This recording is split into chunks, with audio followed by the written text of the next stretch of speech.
Today we're exploring the complexities of natural disasters through a biblical lens. What is God's role? Is it an act of God? Is it a warning or something else? Join our conversation as we discuss this and more. Specifically, what is God's role when it comes to natural disasters? January 2025, it's the 20th year anniversary of the Boxing Day tsunamis in Thailand. Do you remember that? Like, it's 20 years ago. So hard to believe. Then recently the ABC did a television show where they were looking at disasters that had happened and talking to people that had been impacted by those disasters. And two stories from the tsunami really I remember. One was a man. He was in holidays in Phuket and with his family, and him and his son has Down syndrome, but it's an adult son, went down the steps in the hotel for breakfast. And as they started to eat breakfast, the wall of water came by and he grabbed onto his son and they were rammed against a pillar, and he held onto his son for as long as he could until the pressure got too big and he had to let his son's hand go. He never saw his son again, and he talked about the agony of searching for his son amongst all the other deceased bodies, questioning, trying to find where his son was, and then the impact it had on his family, even till today. And there was another story of an executive lady from Australia who was off relaxing, just needed a break, and she was in her resort hut, and all of a sudden the wall of water came and she was tossed around like she was in a washing machine until she felt like every bone in her body had been broken and she didn't think she was ever going to survive.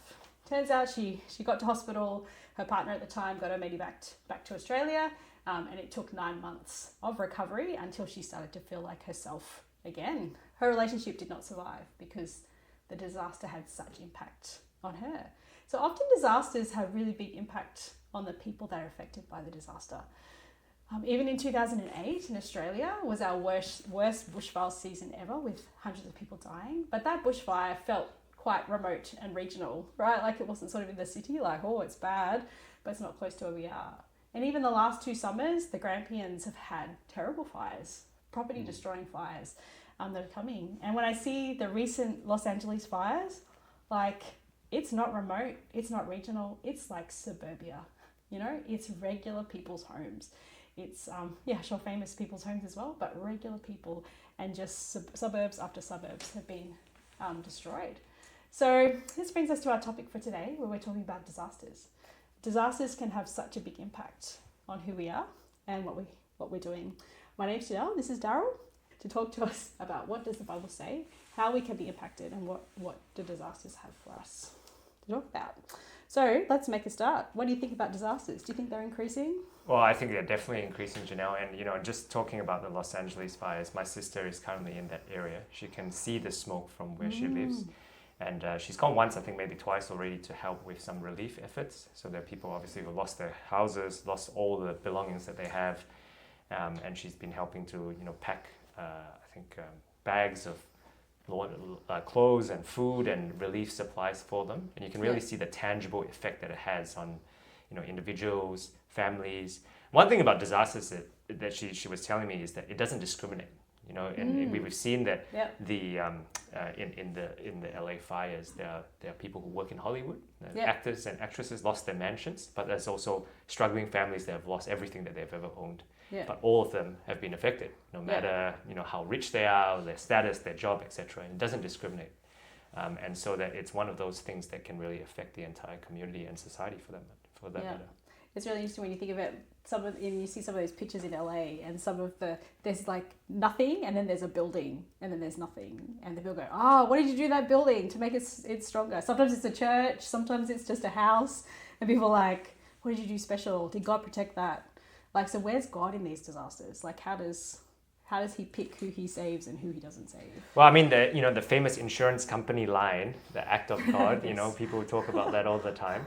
And they say that things like these are act of God. So they've tied what is a supernatural concept, as in outside human, control, into insurance or into insurance policies that are related to natural disasters. And it's almost as if there is a recognition that even though the fire may have been started by someone deliberately lighting something, or errant camper who threw the cigarette and then the bushfire started, that the whole concept of it actually spiraling out of control, or the size or the magnitude of these disasters, has a supernatural influence. Yeah. And you see the same thing for the tsunami that you're talking about, or in recent times there have been hurricanes, Yep. or you've seen earthquakes, Yep. right? Yes, there have been maybe some human contribution, but there's a very clear recognition, or at least a admission or resignation, that there has to be some supernatural power, whether it's God, whether it's some But evil that's what force. we do, right? We all seem to go, God, why did this happen? Yeah, right? absolutely. Even if we don't believe in God, Yeah. right? Like, how did God let this happen? Yeah. Why did he protect that house and not this house? Yeah, that's right.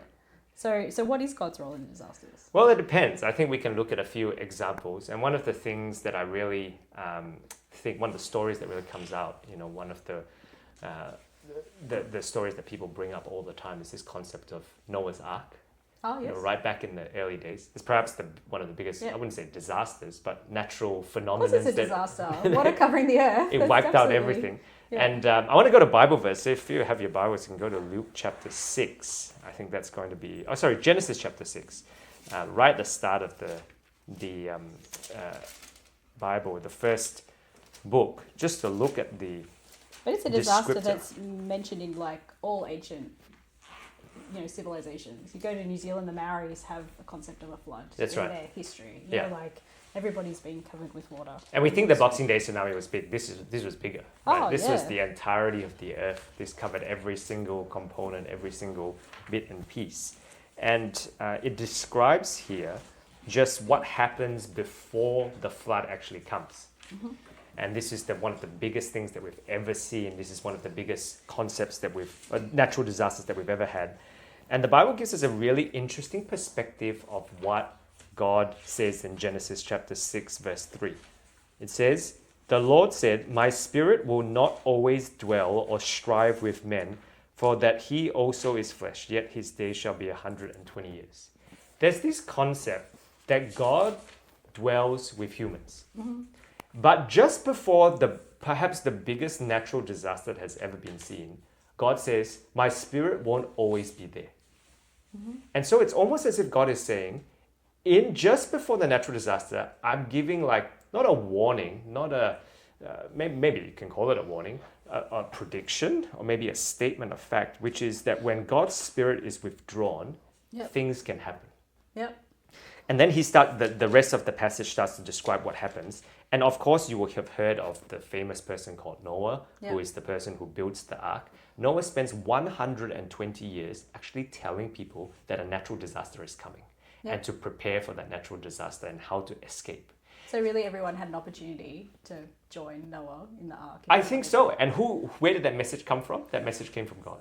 Yeah. So what God is trying to say is that in this preparing for the world's biggest natural disaster, it's almost as if God can tell that it's coming, and he's trying to warn people that it's coming, and that as soon as he removes his protective, if I can call Yeah. that, or removes his spirit, then whatever happens is going to happen. Yeah. But everyone had an opportunity to hear and to learn. So God's role in a disaster is not ready, I feel like throwing the fireball now and I'm going to throw it out, or I'm ready to let the earthquake, I'm going to make this place, have an earthquake, I'm going to make the waves come across. It's not like God decides to play puppet master and decide to throw different natural disasters just to keep people on their toes. But it's almost as if he's holding back the Yeah. disaster from coming and trying to be like, hey, you guys, quick, get ready, get prepared. And then as soon as he releases the Bible describes as his spirit, or releases his protective Yeah. grasp, natural disasters happen. Right. So you're saying that God, in this example, God gives warning. Oh, and it's 120 years. So that's quite a long That's time. a long time. Probably be sick of hearing it by 120 years. What about that's similar probably then to Jonah and the whale, because Jonah had to go and was told by God to go and say that Nineveh is going to be destroyed. Yeah. Yet to give them warning, if you don't repent, you'll be destroyed. So once again, there's warning. There's that period of warning. The Ninevites all listened and obeyed, right? So they didn't get destroyed. Are there any other examples, do you think? Yeah, I think so. I mean, you look at Genesis, then you look at Revelation, right at the other end of the Bible, right? So one end of the Bible to the other. And all throughout, you start to see in Revelation lots of different warnings, but we see the one specifically in Revelation chapter 14, from verse 6 to 12. There's a descriptor of what comes. And the descriptor is actually quite interesting, because if you put this passage into AI today, AI software, and ask it to draw a picture of what this would look like, I think it would look like a natural disaster.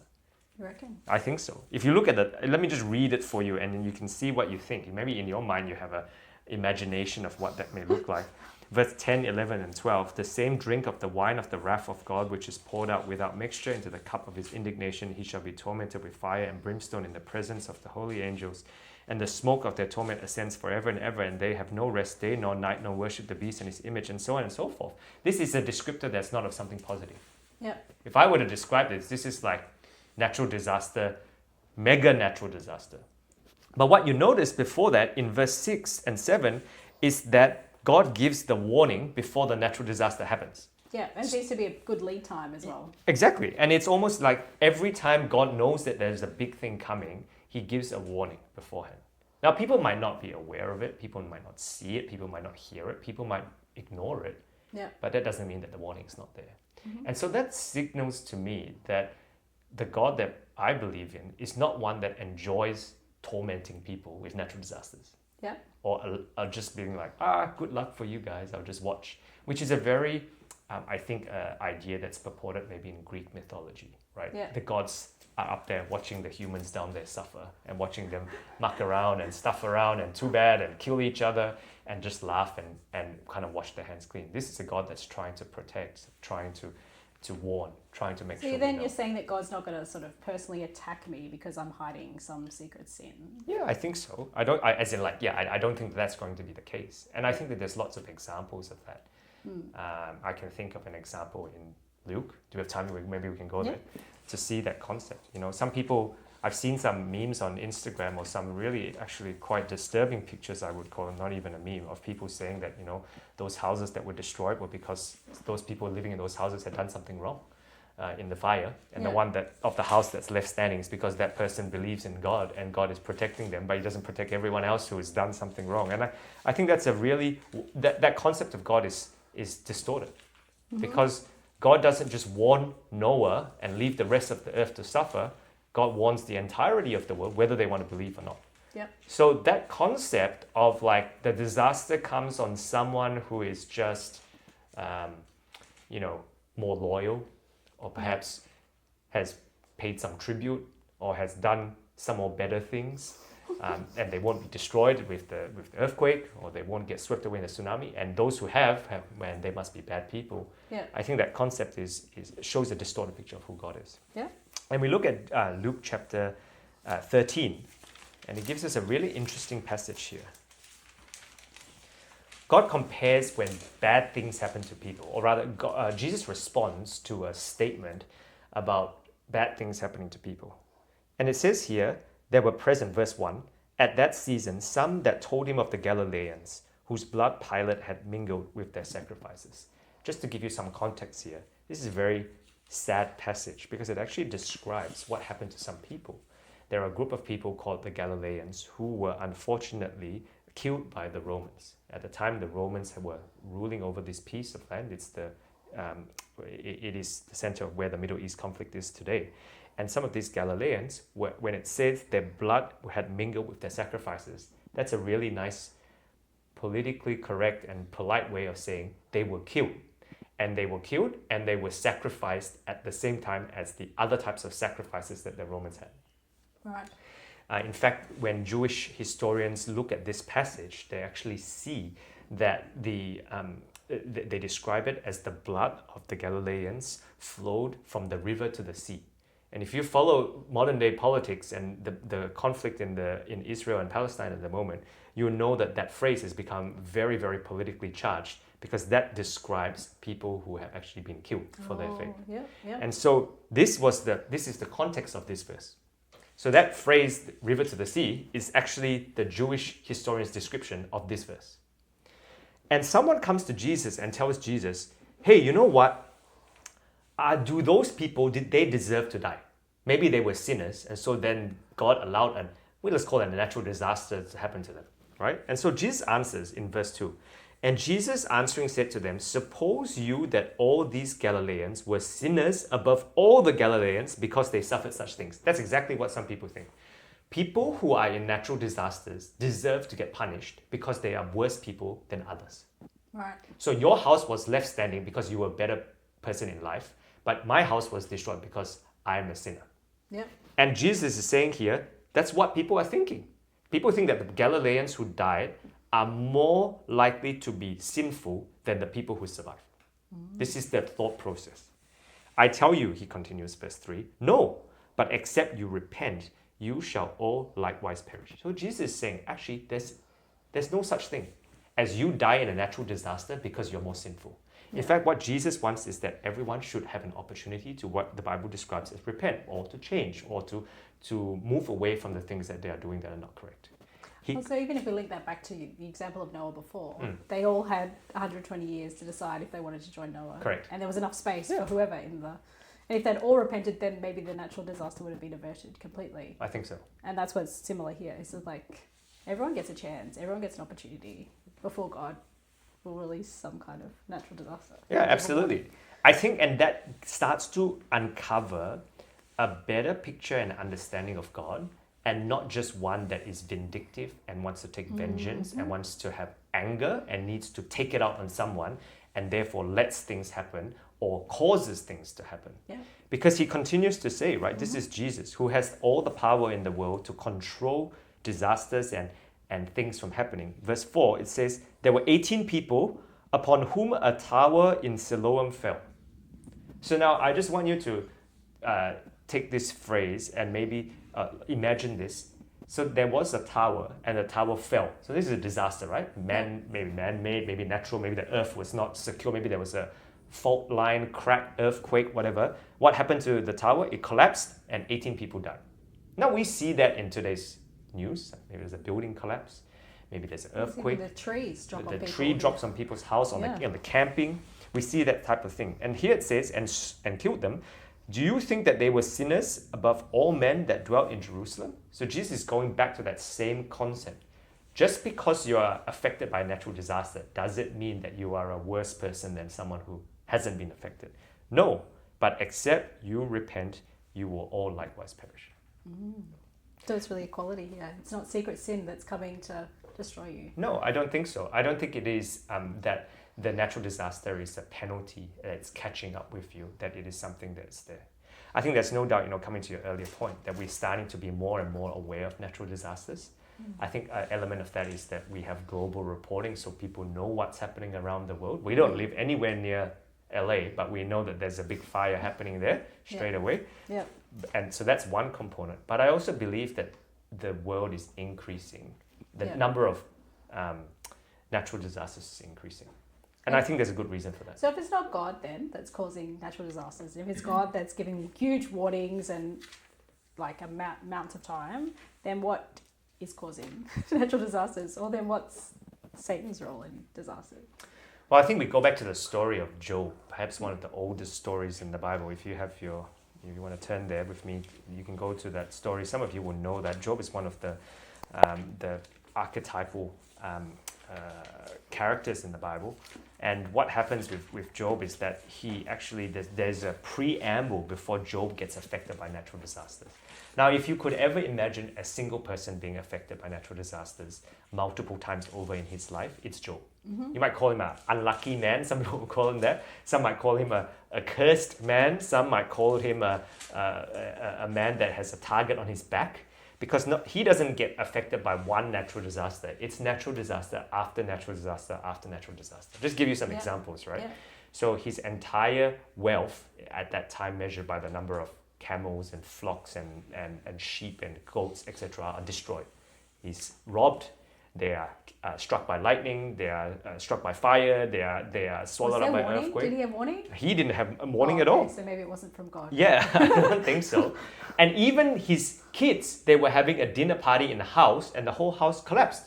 And the whole family was destroyed, leaving him and his wife.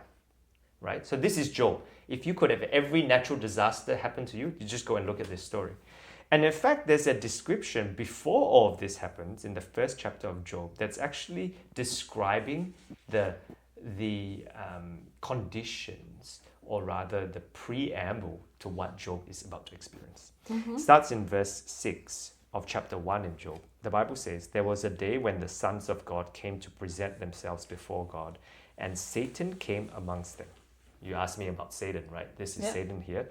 "And the Lord said to Satan, 'What are you doing?' He said, 'I've been walking up and down on the earth,'" checking it out, basically saying that. "And the Lord said to Satan, 'Have you considered Job, that there is none like him in the earth?'" This is God's servant Job that he's describing. "A perfect and an upright man, one that fears God and does not want to do evil." Then Satan answered the Lord and said, "Does Job fear God for nothing?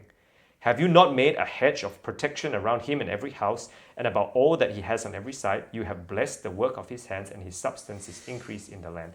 But put forth your hand now and touch all that he has, and he will curse thee to thy face." So Satan comes to God with a proposition. He says to God, people only serve God out of fear. People only believe in God out of fear. They believe in God out of fear because God is their protector. In other words, what I was talking about before, right? God gives warning of natural disasters. God knows what's happening. So Satan's proposition is this. If you take away the protection from all sorts of disasters or plagues or sickness or anything, people will turn against God. Because they're doing it out of, it's almost like a protection racket, you know? You know, back in the old days in the mafia, you pay them some money so that they'll leave you alone. You pay some tax, tribute, so that they don't bother you. And so people are only believing in God out of fear. And Satan's proposition is that Job, even the most perfect man that claims to believe in God, only does it because God protects him from natural disasters. And so God answers very, very interesting. God says, "Behold, all that you have is in," he's talking to Satan, verse 12. He says, all that he has, everything that Job owns is in your power. His house, let's call it his cars, his assets, his investments, his stocks, even his family is in your possession. Only do not put forth your hand on him." So God tells to Satan, okay, I will release some of my, what we talked about, Noah's, when God told Noah, release my spirit, release my protective power. The hedge here, right? The hedge. And you can do whatever you want, and we'll see what happens. And so Satan starts. Then the story goes, right? His sons were eating and drinking. His daughters were eating and drinking at a dinner party. Then they get killed. And then someone comes and steals his cows. And the fire falls from heaven. Fireball again comes and consumes the sheep. And then some other people came and stole the camels. And on and on and on it goes. So when God's protection is released, actually Satan is one driving these natural disasters. Okay. And we can know that he doesn't have a secret sin in his heart here, because God says he's really righteous, correct, right? And God says that he is perfect. A blameless and upright man, So what do we have so far? We know that natural disasters are actually, most of the time, Satan's doing. And sometimes God protects, and sometimes he allows it to happen. And there are certain things that he allows to happen to some people, and there are certain things that he protects them against. But God is not a natural instigator of evil. In fact, his whole spirit of this is to actually allow you to understand what's coming, to warn you of things that may happen, to tell you so that you can be prepared. Not only just physically prepared, like make a bunker and make a underground so you never get burnt alive, but so that you can understand a little bit more about what's going on. And I think if we keep following the story of Job through, we see that then Satan's not satisfied, and then God allows more things to happen to actually Satan's body, and he gets covered in boils, and his friends come and go, "Are you sure you don't have a secret sin? Are you sure you haven't repented everything that you need?" But he says, no, that's not the case. That's not at all. So far I see two things is that, okay, so God generally doesn't want us to be destroyed or have disasters in our lives. Like, he doesn't generally want that, because that's who his character is. If something big's going to happen, there's going to be warning. So if we believe the Bible is the history of the earth right till the end, there should be something in there about what's going to happen in the future. The other thing, there seems to be something here between God and Satan. God and Satan don't seem to really get along. Satan seems to hate God. And I think that would be another topic for another time. We could discover why does Satan hate God so much and take it out on us. Because it feels like he's pushing that disaster agenda onto us to make us suffer and doubt the goodness of God. So they're probably the two things I see there. Have you got more thoughts? Well, I'm interested in what people listening think about how this is relevant to us, right? So we're sitting here. Yep. So you and I live in Melbourne. We're not expecting some, what should we be doing now? Like we're expecting some fire to come through and burn us all up as well, or some earthquake to happen. I mean, Melbourne doesn't really get earthquakes, only 2.5 on the Richter scale. But, do we expect people talk about climate change and do we expect a flood that some parts of our things are going to happen? We know that there was a coastal property just last week where they were along the Mornington coast and the house, there was a landslide and the whole house disappeared and now 15 people can't live in their house because the cliff is eroded. They didn't plan for that. So how should we react, right? We've seen some of the historical things. We've seen these things happen to some other people in the world. Maybe some of us have actually gone through a natural disaster, so to speak, ourselves. But what should we do on Earth today? Like what should we be doing on Earth? You have something. Well, I can share some of the things that I was reading about this week, and I think maybe that will stimulate some more thoughts and questions that come in. In Matthew chapter 24, it's a really interesting concept here because I think it describes very aptly, and this is Jesus speaking here. He describes this almost 2,000 years ago. But he says, an answer to the question in verse 3, it says, as he was sitting on the Mount of Olives, the disciples came to him privately saying, tell us, when shall these things be, and what will be the sign of Jesus' coming and of the end of the world? Many people have a concept of what the end of the world will bring. Often it's really closely linked to some sort of natural disaster. Yeah, someone was telling me about nuclear bombs recently. That's one, or something explodes, or an asteroid comes and kills or the sun we get too close to the sun, we get fried, or maybe there's a big flood that again overtakes the whole earth.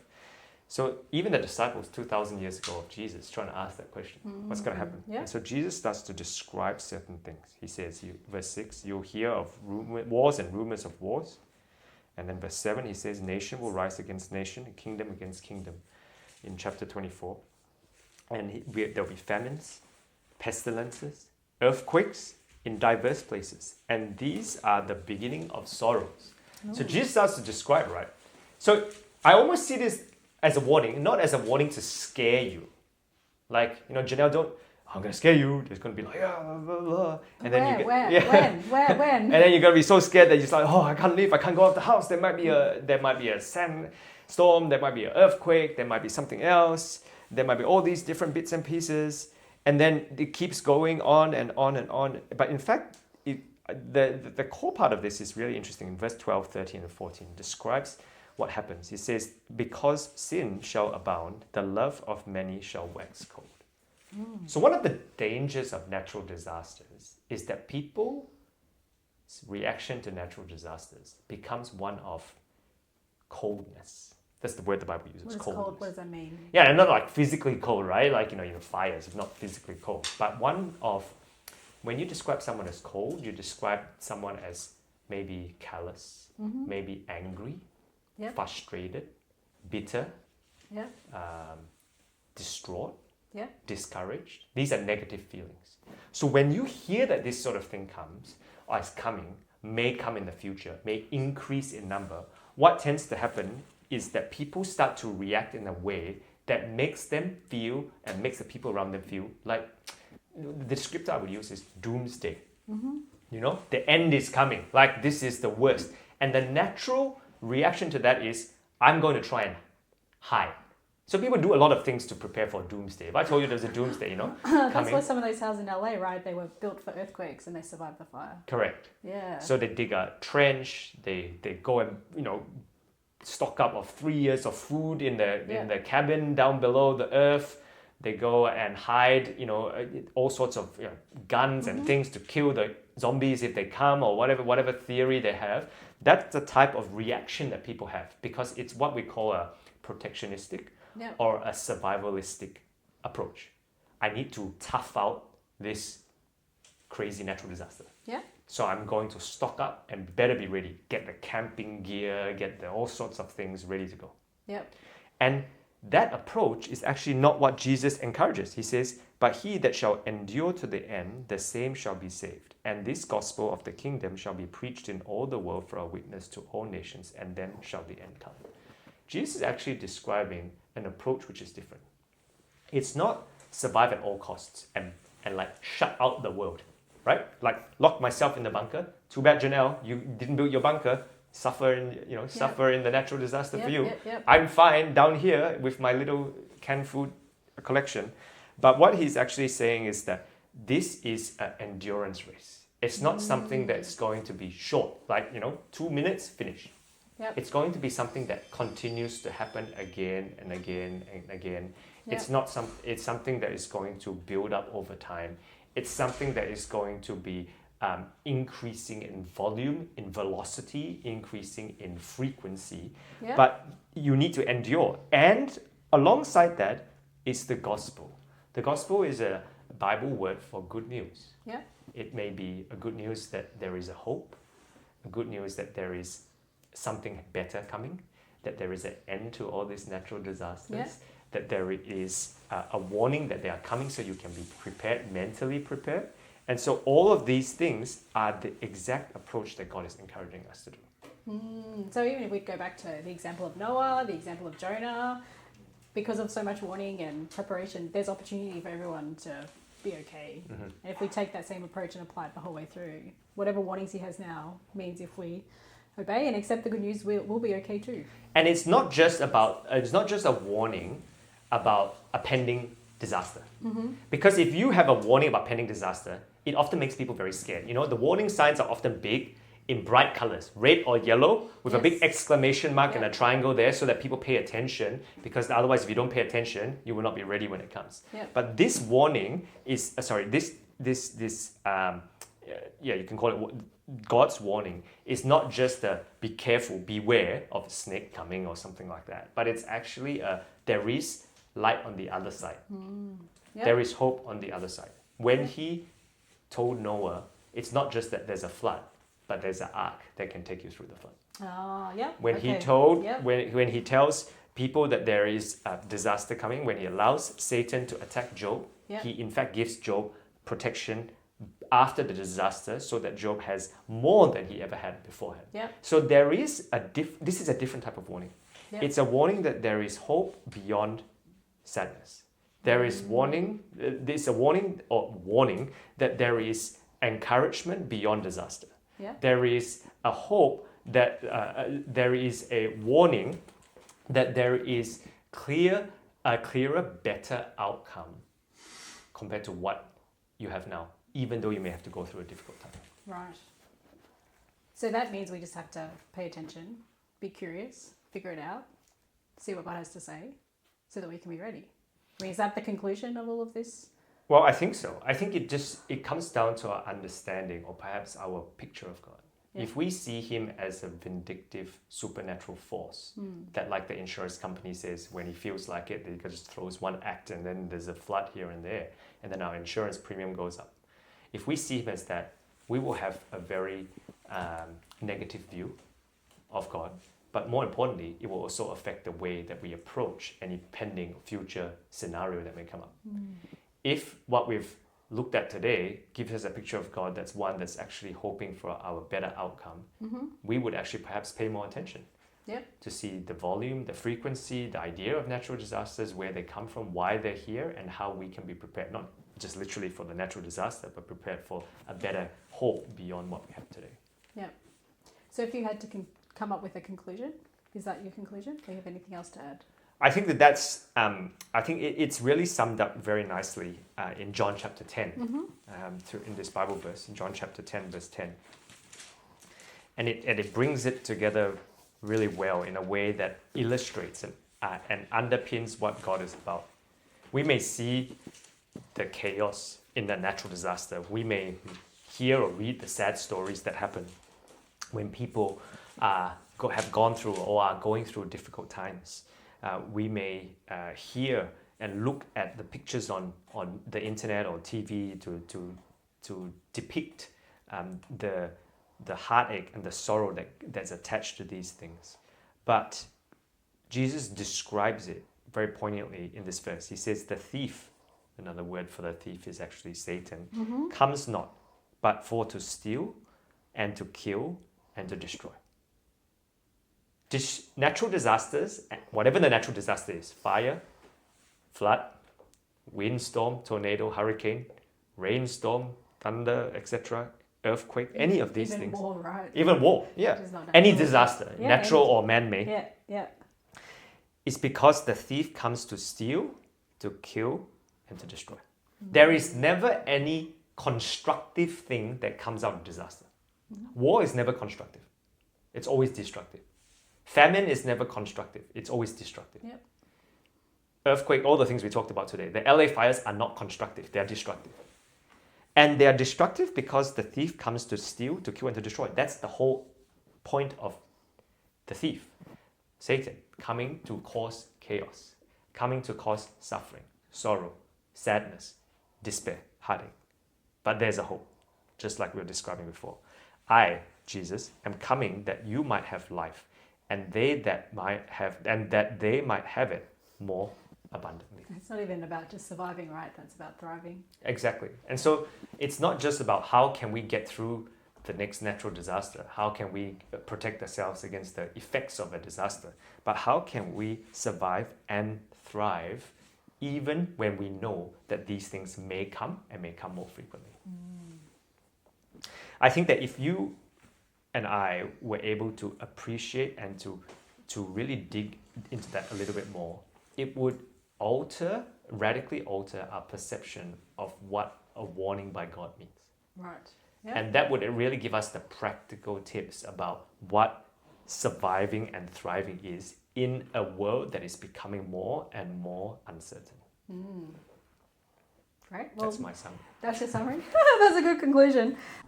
Thanks for listening into our conversation on natural disasters through a biblical lens. Please don't forget to share this with someone who may enjoy this episode as well, and stay subscribed so that you don't miss out on our future conversations. We'll catch you next time on Locus Adventist.